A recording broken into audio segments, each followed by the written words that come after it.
So we're going to make a Bûche de Noël. So I'll start with my genoise sponge.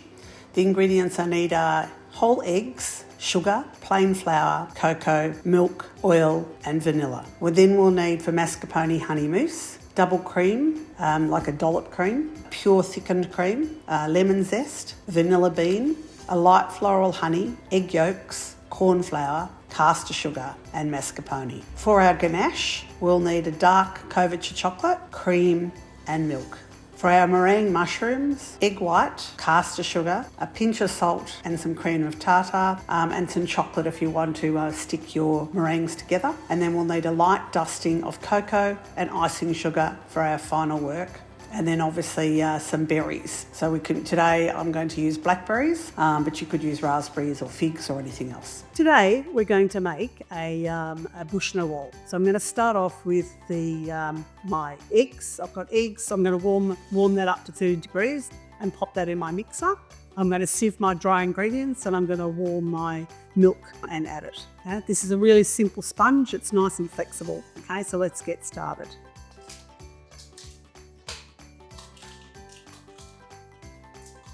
So I'm going to pop that now into my container at the back.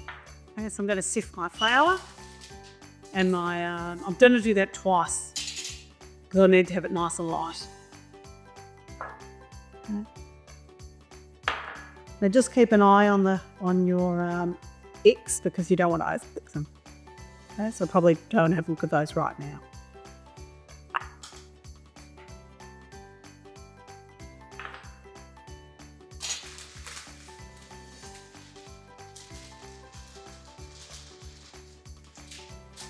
Pop that in again. It's a pretty simple sponge. It's great for many things. So we're doing this, obviously I've got a mousse, a mascarpone, honey and lemon mousse. So it'll be beautiful. Our sugar in our bowl. And I'm going to prepare my tea. Just a little bit of oil. Just so that it's easy to pop on. There you go, all done. So I've got my spatula, look I'm using a step palette, Bûche de Noël. So I'm going to start with my genoise sponge. So I've warmed my eggs up on a double boiler. I'm going to put those in my stand mixer now and I'll whisk it up with my sugar. Okay. I've sifted my flour and cocoa twice. And let's get going.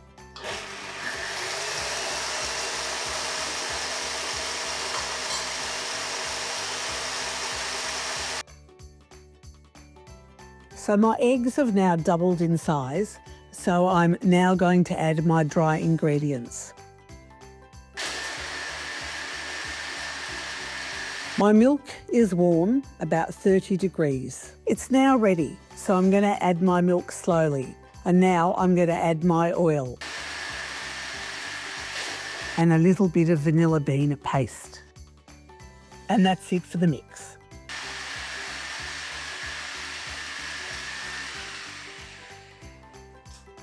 So I'm going to scrape it down just in case there's anything at the bottom that's been caught, and we can pop that in the oven.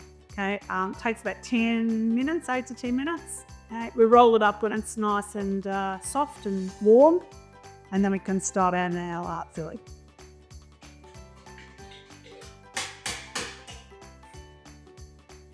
Pop it on.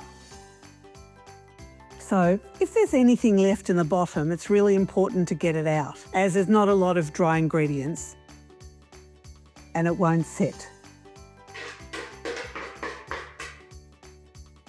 I haven't actually done it gluten-free today. But you could, and I'll add this to my blog. We're going to pop that in the oven, and I'll see you in a minute. Okay, so I'm popping it in the oven now to bake for 10 to 12 minutes. So the beautiful sponge is out of the oven now. Okay, you can see my fingerprints in there just a little bit, which is perfect.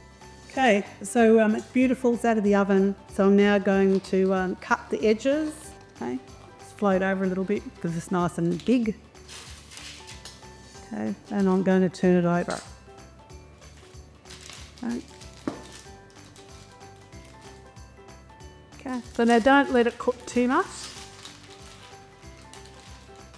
It's a very flexible sponge.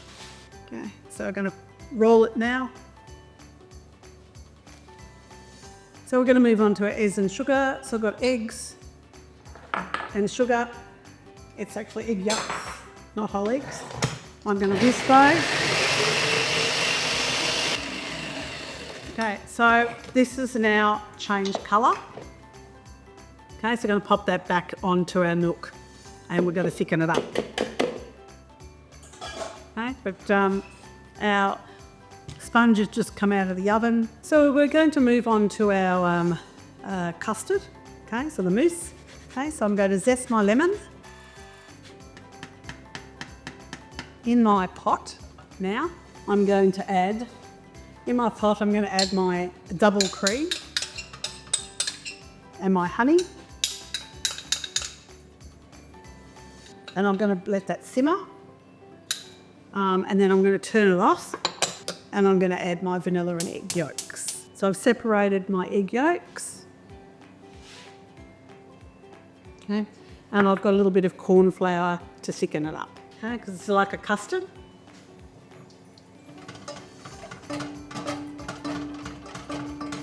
It's really lovely. Then we're going to let that set aside for 30 minutes. And then we're going to mix that with our mascarpone and our double cream to make a mousse. Okay, so as soon as it simmers, then turn it off.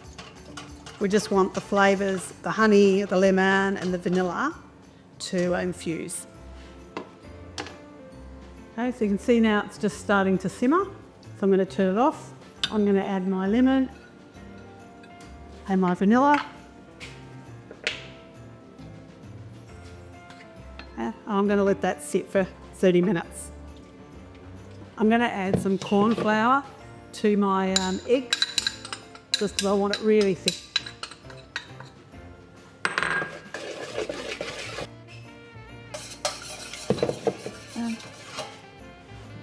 I'm going to pop my milk in, and then I'm going to pop it back on the stove to thicken up.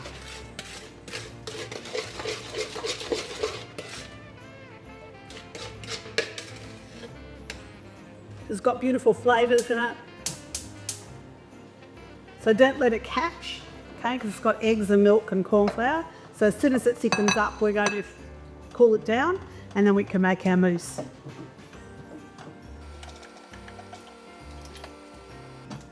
Okay. So the texture changes quite a lot. You get a different sound. Okay, but we want it to simmer and thicken, so probably about 2 or 3 minutes without it catching. So it's very important that you continue stirring. So I've got it back on the stove and we need to make sure that we let it thicken, but we keep stirring, and I'm going to sieve it to make sure that none of my eggs have caught. So the corn flour needs about 2 or 3 minutes to cook out. Okay, so I can already feel that it's different, it's got a different texture and sound. It becomes quite hollow, so it's just catching at the sides. Okay, so I'm going to turn it right down.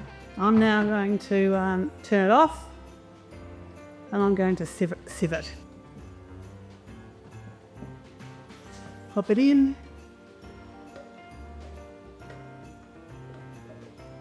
So my corn flour's cooked out because it's 2 or 3 minutes. And I just want to make sure there's no egg left in my for my mousse. Okay. So we're going to let that cool down, and then I'll add that to my mascarpone and cream. Okay, beautiful. Right, so my cream and honey are cold, and I've got my mascarpone, and then I've got my cream. Okay, so I'm going to add my mascarpone to my cream. Okay, and I'm going to mix it. Okay, so I want to mix it too much. Okay, now this is a thicker mixture than the other mixture. Okay, so when you do that, you'll always put the thicker mixture into the thinner mixture. Okay, that's what, otherwise you'll end up splitting your mixes. Okay, so Okay, so I've now evening out the two mixes.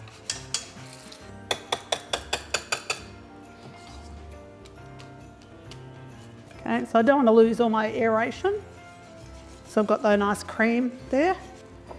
Okay, and now I'm going to add it back in. I'm going to set this aside and this will become our mousse.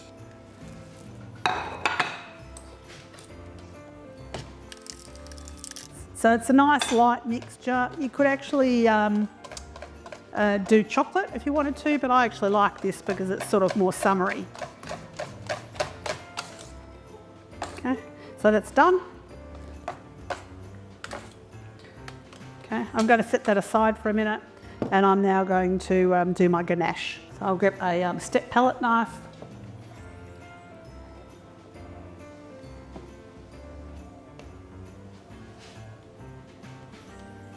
Okay, pop it in, put that aside, let that set.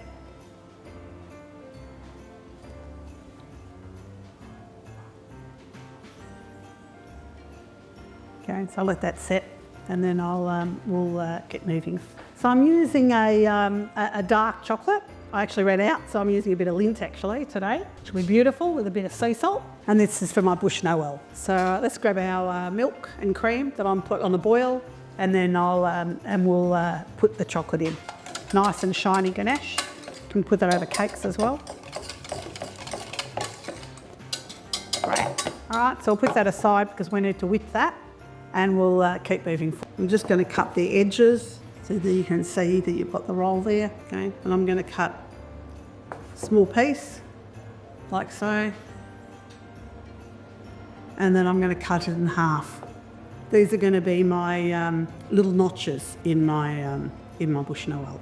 Okay, so we actually make them now. We make them into a circle like so. Pop to a side, and I have my ganache. Now I'm going to whip my ganache up. Okay, so I've got my ganache. I'm going to whip my ganache up now. So I've got a flat beater, and I'm going to pop that on now. Back to our roll.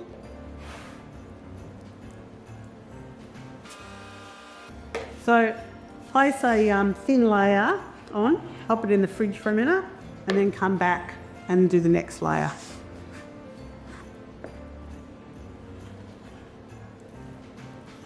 Okay, so I've done both sides. This one, I'm going to pop that into the fridge for a minute. So I've turned it off, and you can see now it's got nice soft peaks. Okay, so we'll can put that in that piping bag. So now we're going to make our meringues. So I'll start off by getting our piping bag ready. So pop your piping nozzle in. I'm just using a small round nozzle. Okay, so I'm going to have a mushroom shape, and then I'm going to have a teardrop shape so that it can actually go onto the top of it like a mushroom. So like so. Now, if you're not sure how to use the piping bag, don't forget to look at my YouTube video on it. It goes through how to actually pipe.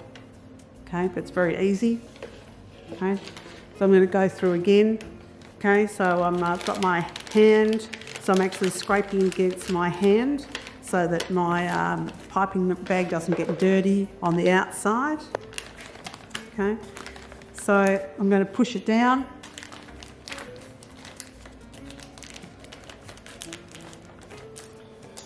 And then I'm going to make sure now that I squeeze all the air out of it. Okay, so I'm actually going to pop a little bit back into my bowl.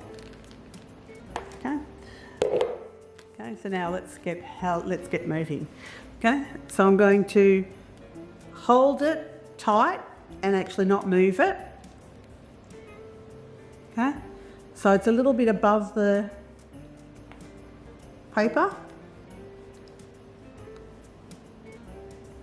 Okay, and I actually am not moving it at all just squeezing from the back.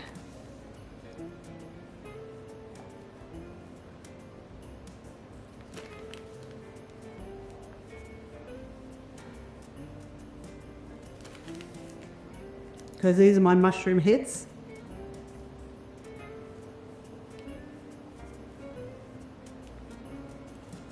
Okay, so I'm going to go along now, and I can actually do a little bit of water.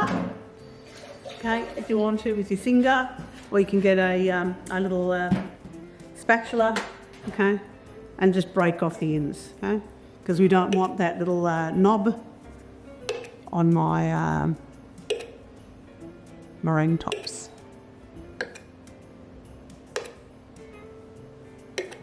So I've just taken the tip off.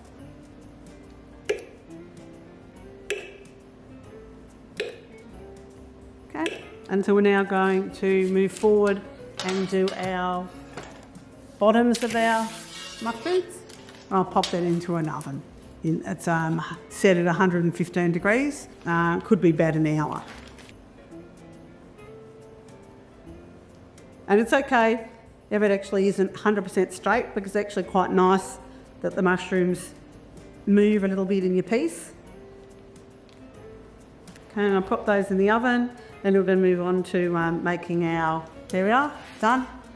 Okay, so I'm going to pop those in the oven, and I'm going to move on to making our roll. So we're taking it out of the fridge, and I'm going to add my second coat. The reason you do the first coat is that it protects the sponge.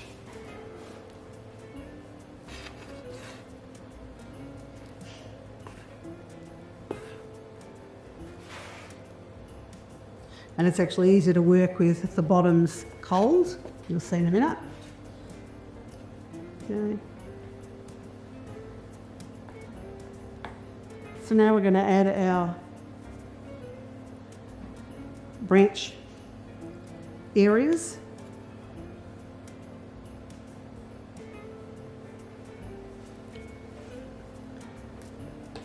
And then we're going to pop our small ones on.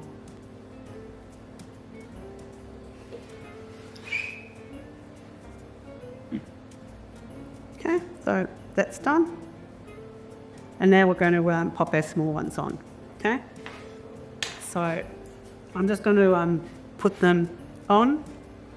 Okay, to hold them in, I'll just pop a little bit of a pop a skewer on. Works pretty well. Just make sure you remember to tell people it's got a skewer in it. So then I'm going to cover these. So you can see it coming up now. It's nice, a nice shape. And I think our mushrooms will be almost done. It's a bit fiddly, this one, because obviously I'm just using leftovers. And it doesn't need to be perfect, because tree notches are not perfect.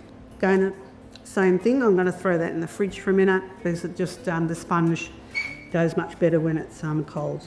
So I'll be back in a sec. So I transfer this to my board. I'm using a log, okay, which I think is quite cute. Okay. So I'm going to dust it first.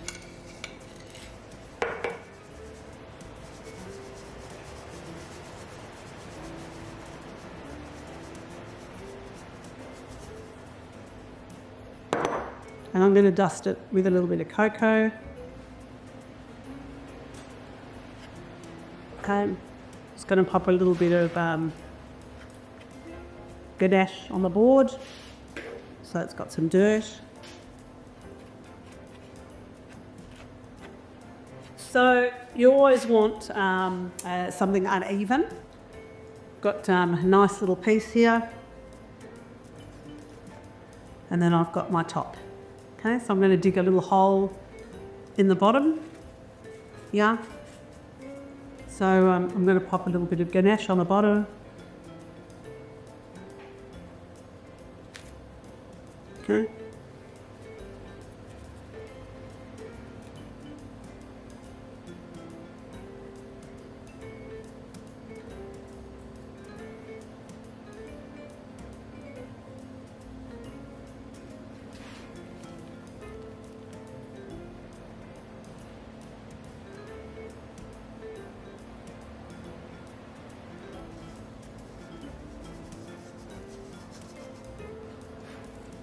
So I'm going to use a bit of poly.